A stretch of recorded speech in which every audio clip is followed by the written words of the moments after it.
السلام عليكم ورحمه الله. اهلا وسهلا اخواني اخواتي، مرحبا بكم في فيديو جديد. اليوم ان شاء الله جبت لكم كيك هنريس. هذا الكيك اللي كنت ديجا درتها لكم، كانوا طلبوا لي من شي وليدات صغار ومره اخرى ثاني كيطلبوها، ولكن هذه المره ان شاء الله غندير لهم بتقديم مغاير ان شاء الله البنات. بالنسبه للمقادير ديال هذا الكيك هنريس، عندي هنا 6 البيضات، عندي هنا 2 خمارات وجوج فاني، وجوج خمارات. غنوريكم بحال ما كتعرفوش فاني. عندي كاس ونص تاع سنيده، كاس ونص تاع الحليب، عندي كاس تاع زيت المائده، عندي 3 العلب ديال الهنريس، وعندي هنايا 2 معالق ديال الكاكاو، وعندي بطبيعه الحال قبيصه ديال الملح. اول حاجه البنات غادي نمشي نطحن هاد البسكوي هنريس ونتلاقاو. كما كتشوفوا اخواتي، بالنسبه لهاد الهنريس غادي نخلطوا فيه غادي نخلطوا، غادي نطحنوا في الهاشوار. هاد الهاشوار تبارك الله خدامه بولي بالون كلشي.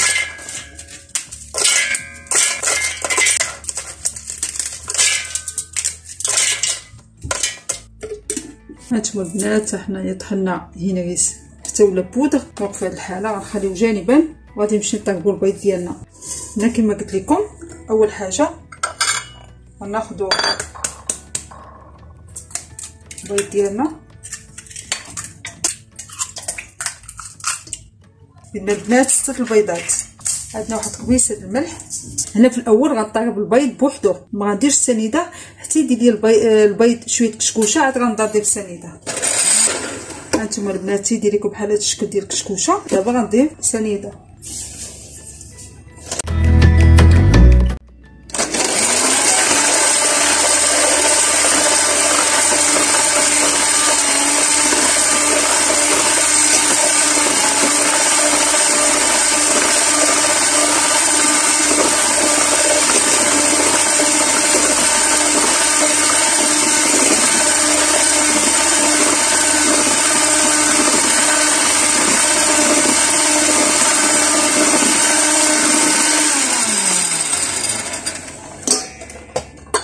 هنا غنزيدو دوك الساشيه ديال الفاني، قلنا 2 ساشيات.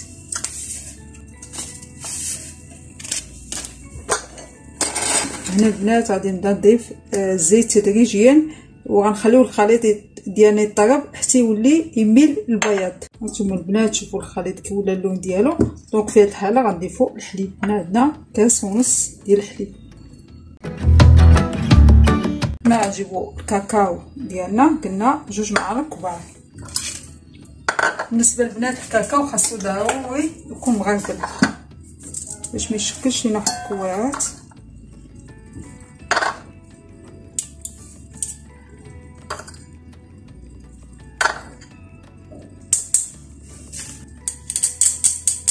غنغربلو كذلك الخمارات. المهم غادي نزيدو هاد البودره ديال الهنريس دفعه واحده البنات. بالنسبه للفرن خاصو يكون ساخن، ومده الطياب ديال هاد الكيك كيستغرق 25 دقيقه. يلا البنات ان شاء الله نتلاقاو بعد ما غطيبنا الكيك. هانتوما البنات قبل ما نخوي الخليط ديالي في اللاطا، بغيت نقول لكم واحد الملاحظه. بحال ما جاكم الخليط جاي شويه، بالنسبه لي انا اليوم درت البيض كبير، يعني اضطريت انني زدت 2 معالق ديال الفورص. يعني الخليط الا بان لكم جاري بزاف خاصو ما يكون جاري، ما يكون عاقد. المهم انا تنقول لكم الا وقع لكم هذا المشكل ديروا 2 معالق ديال الفورص. هانتوما البنات بالنسبه للكيك الهنريس الاول اللي درت لكم كنت خدمته بواحد السيركل هو خاص بهاد لي كيك هنريس، ودابا غادي نخدم فيه هاد اللاطه. العبار عليكم كاين اللي كياكد على المساله ديال العبار. دونك هنا البنات كاينه 30 على 40. هذه 30 على 40. هنايا خديت بابي كويسون وغلفت به اللاطه. بعد ما دهنت البنات ضروري يدهنوها بالزبده باش كيشد فيها البابي كويسون. دابا غنخلي البنات الخليط ديالها، الخليط ديالنا ماشي ديالها، في المول. صافي نحاول نوزعو على اللاطه كامله باش يتقاد.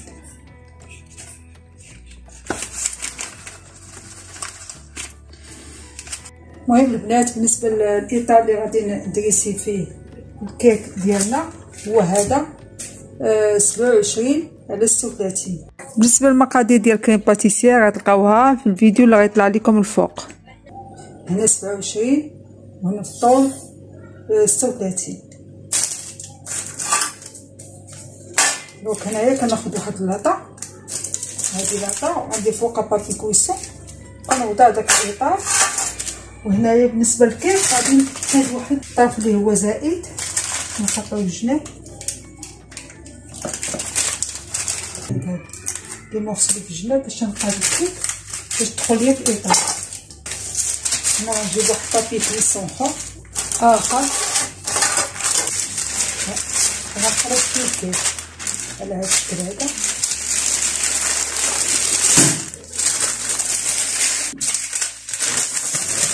غنحل الاطار غنهز الكيك ديالي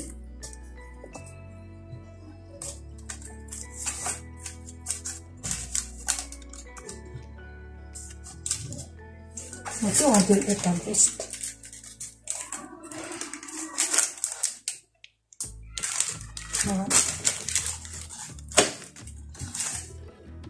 كنوريكم باش تحيد هذاك نيت تبقى بالزائد بحال هذا الشكل. انا غندور لكم باش تشوفوا. هذا غادي نقطعو بالموس.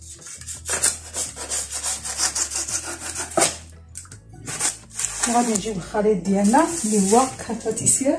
هذا هو الكريم باتيسير البنات. غير واحد الملاحظه بغيت نقول لكم بالنسبه للكريم باتيسير، الا ما عندكمش بودغ ديالو تقدروا تعوضوه بالدقيق. بالنسبه لي انا خدمتها بالدقيق نفس تيكستور ديال الكريم باتيسير. هانتوما بحال كيجي احسن، حتى بالدقيق كيجي احسن. يعني كريم باتيسير كنعوضوها بالدقيق.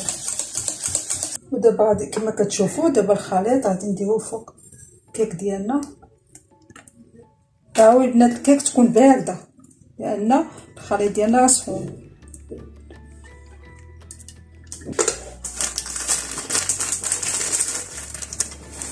نعاونو بالسباتيول. ما كنحاولوا نقادو باش ملي نديرو بلاصاج من الفوق يجيكم بسرعه ما يجيوش دابا. دابا غنجيب فيلم اليمونتير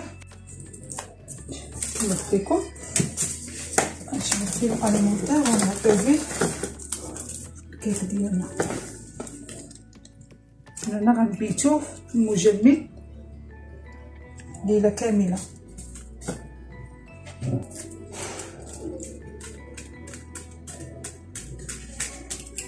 صافي البنات دابا غندخلو المجمد كما قلت لكم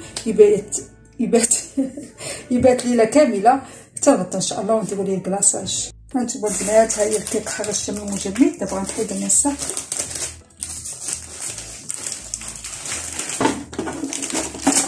وديجا عديتي ليا الحلوه ساليتيه.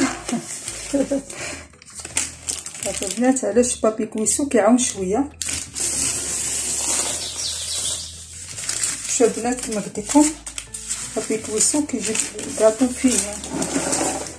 شفتوا هنايا الجناب من هنايا دابا غنرجع هنايا فوق الشبكه باش غادي نخوي فيه فوقها الكلاصاج.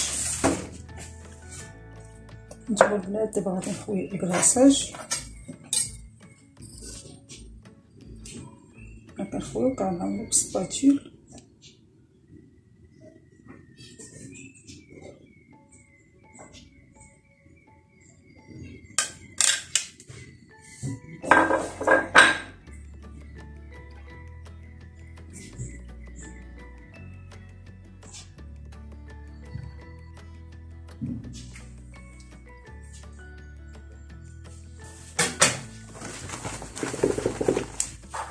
باقي فيها شويه يعني حاولوا لان الكلاصاج ملي كتحطوا على الكاطو تكونوا سريعين في هذه الطريقه في هذا كيفاش تكبوا الكلاصاج، لان الكاطو تتكون بارده اين فوا كديروا عليها الكلاصاج كيجمد.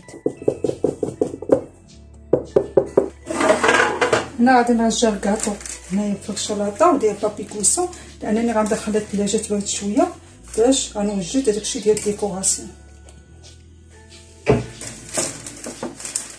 يلا البنات بقاو معايا ما تمشيو فين. انا غندخل الثلاجه ونتلاقى معكم. كما قلت لكم بالنسبه للتزيين عندي غادي نزين بلا كريم فريش، يعني غنديرها مونطي وغنزينها باللوز كراميليزي. نتوما غتشوفوا بقاو معايا. دونك بالنسبه لا كريم فريش عندي 125 غرام يعني نص ربع. غنزيد مع واحد 2 معالق تاع سنيده اللي ما كيبغيوش حلاوه بزاف، فقط يكتفي بمعلقه. وعندي واحد الساشيه ديال فاني. هنا غادي نطيبوا هذيك 125 غرام ديال لا كريم فريش مع 2 معالق ديال سنيده وفاني. هنا كما كتشوفوا البنات راني طيبتها مزيان. هذه كنسميوها مونطي يعني ملي كتقلبي الزلافه راه ما كطيحش الكريمه. شفتوا هذه هي مونطي. غنزيد انا بالنسبه لهاد لا كريم فريش غنزيد لها واحد معلقه ديال كاكاو، يعني واخا الكلاصاج في النوار غنديرو مارون كلير يعني يكون بارد شويه. واش نديرو بيض. ها هي معلقه ديال كاكاو.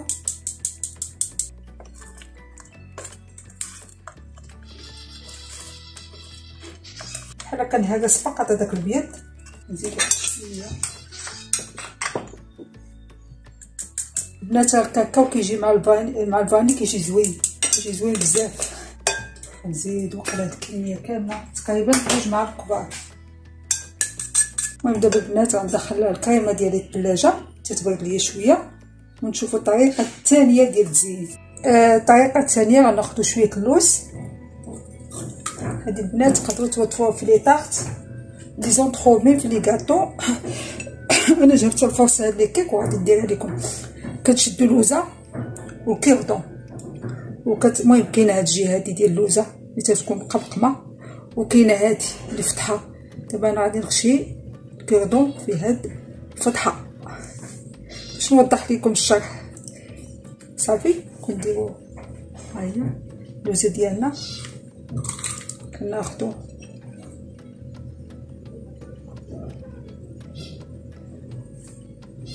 كنثبتوا اللوزه بالكيردون.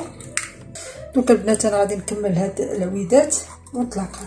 هنا كناخذوا واحد المقله وكنديروا فيها السنيده وغنخليوها تذوب حتى تولي كراميل.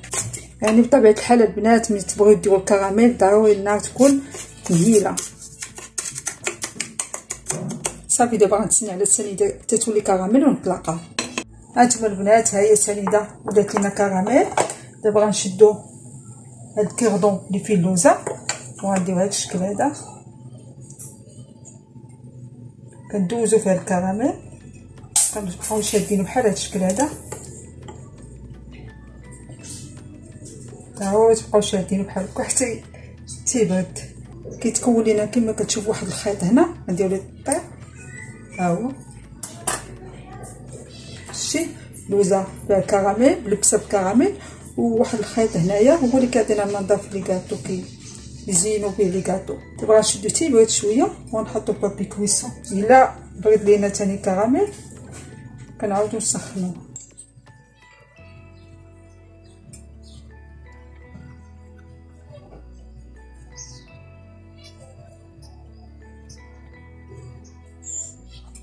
كنقطعو بالمقص غادا.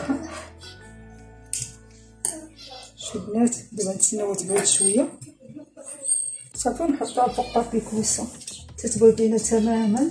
هانتوما اللويزات هما دونك ملي كيتكون لينا هذا الشكل هذا الشكل الهندسي صافي كنحيدو الكيردون ديالنا تيبقى الشكل ديالنا هو هذا. كنتمنى يبان لكم.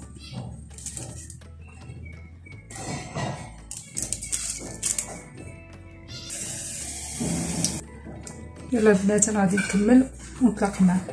دونك دابا جات البنات وقيته ديال فينيسيون. دابا الحلوى راني جبدتها درتها شويه في الثلاجه درتها في النيجاتيف البنات هو اللي تحت ماشي فريغو. كونجيلاتور تنقولوا بوزيتيف.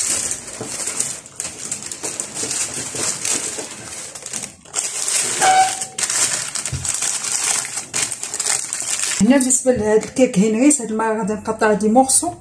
هنايا غادي درت هاد المسطره ولصقت فيها الكيردون باش ناخذ العبار شي تقطعوا لي عبار واحد.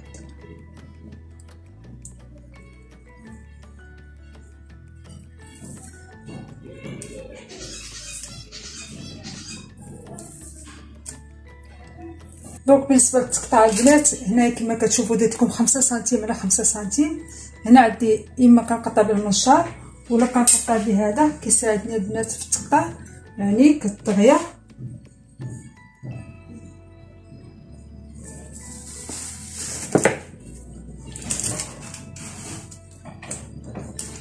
وكنمسح هاو كتمسح الموس.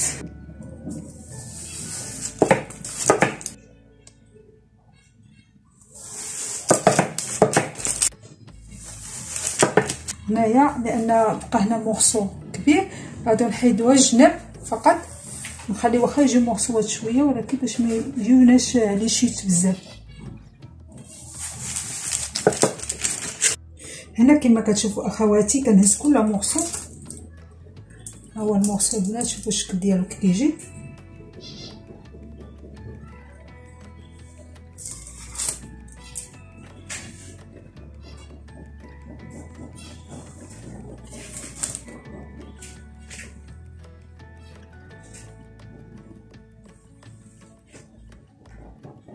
البنات سمحوا لي دابا نسيت انا اللي نكمل معكم التصوير. دونك البنات هنايا لا كريم فريش اللي طيبت معكم بوشيتها الوسط، خديت هاد لادويل. المهم لادويل تاخذوا نتوما اللي يعجبكم. خديت هاد لادويل هكايا صافي، ودرت الكريمه الوسط، درت فوق هذاك اللوز اللي داير كراميليزي صافي. كنحيد كما شفتوا اللوزه من الكيرطون كنجيبها الوسط. المهم تزيين يبقى اختياري البنات، كل واحد كيزين على حسب الذوق ديالو. كما كتشوفوا اخواتي هذا هو الشكل النهائي ديال كيك هنريس. قدمته بهذا الشكل، يعني حاول نقدمه بشكل مختلف على المعتاد اللي قدمت في الفيديو بدايه القناه. واتمنى ان شاء الله انكم تجربوا هذا الكيك، كتجي رائعه حتى في الشكل ديالها. كنشكر فراسي.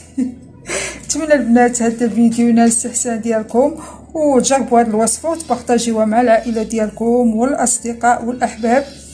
وما تنساوش البنات في نهايه الفيديو باللايكات ديالكم تقدر هذا الفيديو يعني تكون عليه المشاهده ويستافدوا منه الناس كاملين.